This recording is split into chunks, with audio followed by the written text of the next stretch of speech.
Governor Kate Brown has said that she has put these restrictions in place in an attempt to slow the spread of the virus and prevent a shutdown of the economy. Earlier, we spoke with the governor about what potentially comes next in the fight against the virus.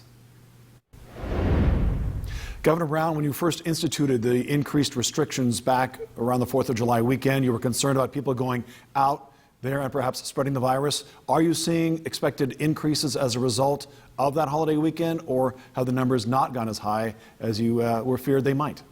We're certainly seeing increases of the virus around the state in both urban and rural communities. That's why I instituted two modifications. Number one, ordering Oregonians to wear face coverings when they're outside and they can't maintain 6 foot of distance.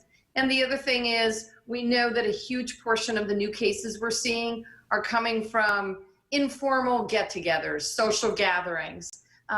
We're asking Oregonians to limit those to 10 indoors. My option is to say, when in doubt, move it out, move it outside. We know the virus is much likely to transmit in the beautiful outdoors of Oregon.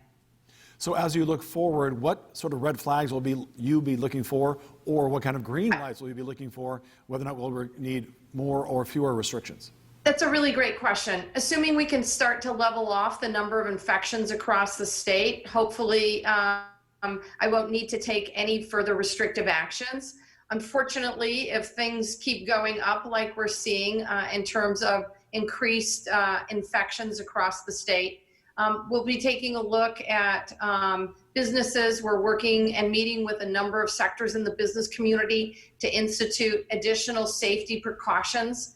And obviously, we see in states like California and Texas, they've had to close down bars and limit restaurants to outdoor dining. I'm hoping in Oregon that everyone will be wearing their face coverings and that we are limiting our indoor gatherings to 10 people or less, and that we can get the transmission rates down. I don't want to take these more serious actions. When you first instituted the initial sort of reintroduction of restrictions, Southern Oregon County specifically were not impacted by those. That obviously has changed. As you look to the future, do you see a possibility of different counties being hit with different restrictions or being released from those restrictions as numbers turn around? That's a really great question. I just have to say that Southern Oregon as a whole, as a region, has done a phenomenal job in keeping the transmission of the virus down.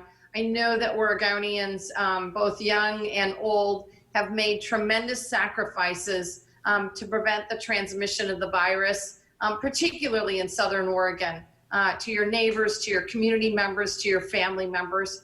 I just want to encourage everyone to make sure that you're wearing a face covering when you go into a public setting. If you're in the outdoors and you can't maintain 6 feet of distance, watch your physical distance, keep 6 feet from folks that are not with you, not of your own household, but also to wash your hands. If we do all of these actions, it is my hope that we won't need to take more restrictive action. But of course, if we need to, we're looking at working with the counties individually and very supportive of actions that local jurisdictions are taking. For example, in certain counties that are on the watch list, we are assisting with increased testing capacity. We're making sure that they have access to additional staff for contact tracing as they need it. So we're here through the Oregon Health Authority, our state public health system, to ensure that counties have the support that they need. Governor Brown is asking everyone to do their part to keep transmission rates down, as you heard. On the coronavirus